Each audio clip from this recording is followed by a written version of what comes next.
hak asasi manusia terus direalisasikan secara nyata dalam lingkungan pembinaan.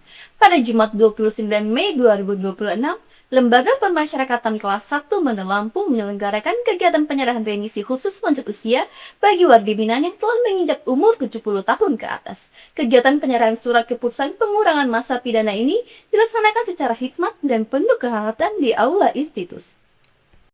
Prosesi penyerahan apresiasi negara tersebut dipimpin langsung oleh Kepala Lembaga Pemasyarakatan Kelas 1 Bandar Lampung Ike Rahmawati dengan didampingi oleh jajaran penjabat struktural.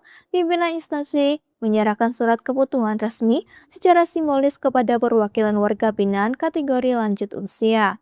Pengurangan masa hukuman ini diberikan secara selektif kepada para penghuni yang telah memenuhi seluruh persyaratan administratif maupun substantif serta konsisten menunjukkan perilaku baik. Pemberian remisi khusus ini bukan sekadar pemotongan masa tahanan, melainkan wujud nyata penghargaan atas kepatuhan para penghuni dalam mengikuti seluruh rangkaian program pembinaan dengan disiplin tinggi. Melalui penyerahan remisi khusus lanjut usia ini, proses rehabilitas diharapkan dapat berjalan semakin humanis. Langkah konkret pemenuhan hak ini menjadi bukti bahwa negara selalu hadir memberikan perhatian dan perlindungan, khususnya bagi golongan lanjut usia yang membutuhkan pendekatan membina secara lebih khusus dan penuh empati. Tim redaksi Bandar Lampung melaporkan untuk Mitra Haluan Indonesia TV. Karena dipicu rasa kesal, pelajar berinisial Kas 13 tahun nekat menusuk rekannya sendiri inisial V 13 tahun usai pulang sekolah. Kas menusuk V karena kerap menjadi korban perundungan atau bullying. Korban hingga kini masih menjalani perawatan di rumah sakit akibat luka tusuk yang dialami. Karena dipicu rasa kesal, pelajar berinisial KAS 13 tahun nekat menusuk rekannya sendiri inisial F 13 tahun usai pulang sekolah. KAS menusuk F karena kerap menjadi korban perundungan atau bullying. Korban hingga kini masih menjalani perawatan di rumah sakit akibat luka tusuk yang dialaminya. Demikian disampaikan Kapolresta Bandar Lampung Kombes Pol Alfred Jacob Telukai kepada wartawan belum lama ini. Berdasarkan hasil pemeriksaan, peristiwa bermula saat pelaku terlibat perkelahian dengan korban. Kapolres mengatakan awalnya pelaku diajak berkelahi dengan korban.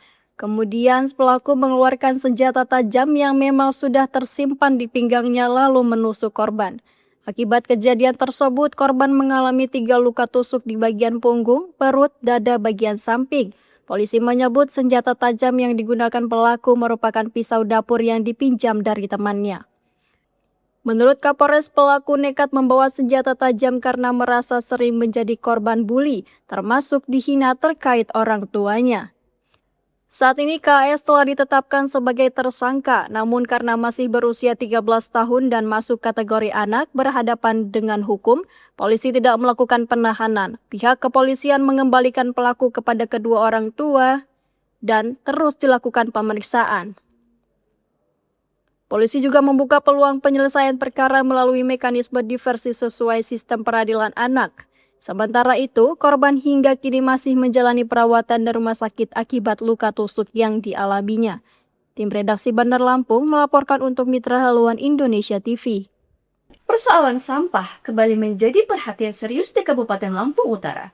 Dalam beberapa pekan terakhir, tumpukan sampah terlihat memenuhi sejumlah tempat pembuangan sampah, bahkan meluber hingga ke ruas jalan dan kawasan pemukiman warga. Kondisi tersebut tidak hanya mengganggu kenyamanan masyarakat dan pengguna jalan, tetapi juga menimbulkan kekhawatiran terhadap kebersihan lingkungan serta dampak kesehatan yang dapat ditimbulkan.